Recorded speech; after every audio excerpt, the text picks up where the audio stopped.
Hi viewers, welcome to Manivanthan TV. మనతో పాటు CA Hanuman sir ఉన్నారు. వారితో సివిల్ స్కోర్ అంటే ఏంటిది, అసలు సివిల్ ఎందుకు ఉండాలి, ఎంత ఉండాలి, అవన్నీ అడిగి తెలుసుకున్నాం.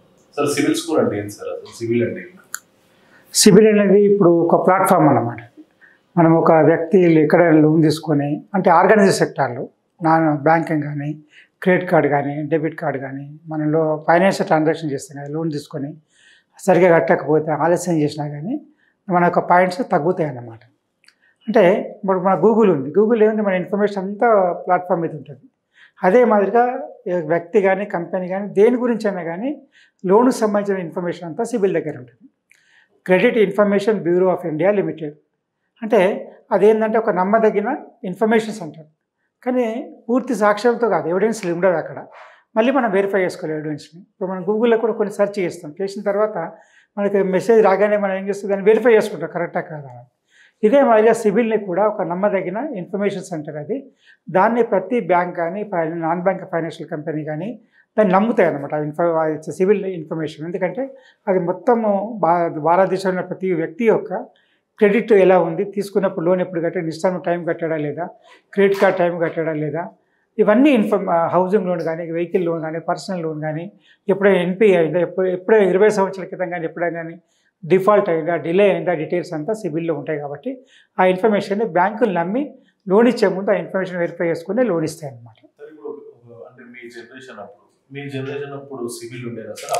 అప్పుడప్పుడే స్టార్ట్ అయ్యింది. అప్పుడు ఏం చేసేవాళ్ళంటే వేరే బ్యాంకులో లోన్ ఉందా, వాళ్ళకి సరిగ్గా కట్టారా లేదా, నో అబ్జెక్షన్ సర్టిఫికేట్ కానీ అని లోన్ రీపేమెంట్ ఇలాంటి అట్టా తీసుకురమ్మని చెప్పేవాళ్ళు వేరే బ్యాంక్ నుంచి. కానీ ఇప్పుడు అలాంటి అవసరం లేకుండా సివిల్ అనేది వచ్చిన తర్వాత ఆ 720 పాయింట్స్ పైన ఉంటేనే లోన్ ఇస్తారు, లేకపోతే ఇవ్వరు. ఆ 720 కొన్ని 500, 600 పాయింట్స్కి చాలా వరకు అయిపోయి ఉంటాయి వాళ్ళ స్కోరింగ్ అనేది. అప్పుడు లోన్ రాకపోవచ్చు.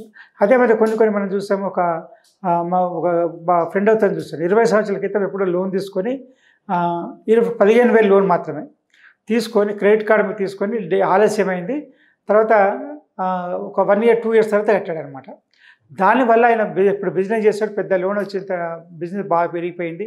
లోన్ తీసుకుంటారంటే ఆ సిబిల్ స్కోర్ హెచ్డిఎఫ్సి బ్యాంక్ ఎప్పుడైతే ఆ బ్యాంక్ క్రెడిట్ కార్డు రీపేమెంట్ చేశాడో లేట్ అయినందుకు 20 లక్షల లోన్ తగ్గించారనమాట. అంటే ఈ విధంగా మనం ఎప్పుడైనా కానీ మనం వెంటాడుతుంటుంది మన సిబిల్ స్కోర్ అనేది. అంటే ఖచ్చితంగా మనం తీసుకున్న లోను టైంకి కడుతున్నామా లేదా, ఏ లోన్ అయినా సరే, క్రెడిట్ కార్డ్ కానీ, పర్సనల్ కానీ, గోల్డ్ లోన్ కానీ, ఏ లోన్ అయినా, హౌసింగ్ లోన్ కానీ, వెహికల్ లోన్ కానీ, ఏ లోన్ అయినా సరిగ్గా కడుతున్నామా లేదా, 3 నెలలు ఎంత డిలేతో కట్టారు, ఎంత ఆలస్యం కట్టారు, దానివల్ల స్కోర్ తగ్గుతాయి అన్నమాట. మనం ప్రాంప్ట్ కడితే స్కోర్ పెరుగుతుంది. కాబట్టి ప్రతి బ్యాంక్ కూడా దాని యొక్క సివిల్ ఇన్ఫర్మేషన్ నమ్మి లోన్ ఇవ్వడం జరుగుతుంది. కాబట్టి ఇప్పుడే కాదు, మనకి ఇప్పటితోనే అయిపోయిందని కాదు. మనం ఇప్పుడు సపోజ్ ఒక వ్యక్తి 25,000 లోన్ తీసుకుంటాడు బ్యాంక్ నుంచి, కట్టలేదు. ఒక 5-10 సంవత్సరాల తర్వాత మళ్ళీ లోన్కి బిజినెస్ చేసుకొని పెంచుకుందాం అంటే 20 సంవత్సరాలు ఆలస్యమైంది, డిఫాల్ట్ అయింది కూడా రికార్డ్ అక్కడ ఉంటుంది. కాబట్టి అప్పుడు లోన్ రాకపోవచ్చు. ఇలాంటివన్నీ సమస్యలు ఉంటాయి. కాబట్టి సివిల్ స్కోర్ బాగుండాలని ప్రతి ఒక్కరు ప్రయత్నం చేస్తారు.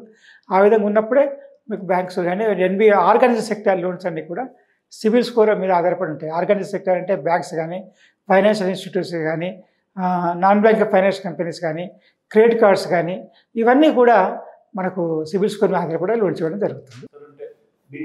బేసిక్ ఇంత ఉంటేనే ఉంటుంది అని అంటే ఎంత సార్? మినిమం 720 పాయింట్స్ ఉండాలి. 700 పాయింట్కి తక్కువ ఉంటే లోన్ దొరకడం కష్టం.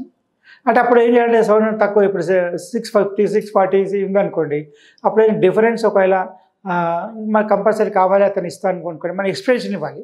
ఇంతకుముందు ఆలస్యమైనప్పుడు ఎందుకు ఆలస్యమైంది, దేనివల్ల కారణమైంది, ఎప్పుడు కట్టాము, అది దానివల్ల ఏమైనా ఎఫెక్ట్ అయిందా అనేది చూసిన తర్వాతనే అప్పుడు లోన్ ఇవ్వడం జరుగుతుంది.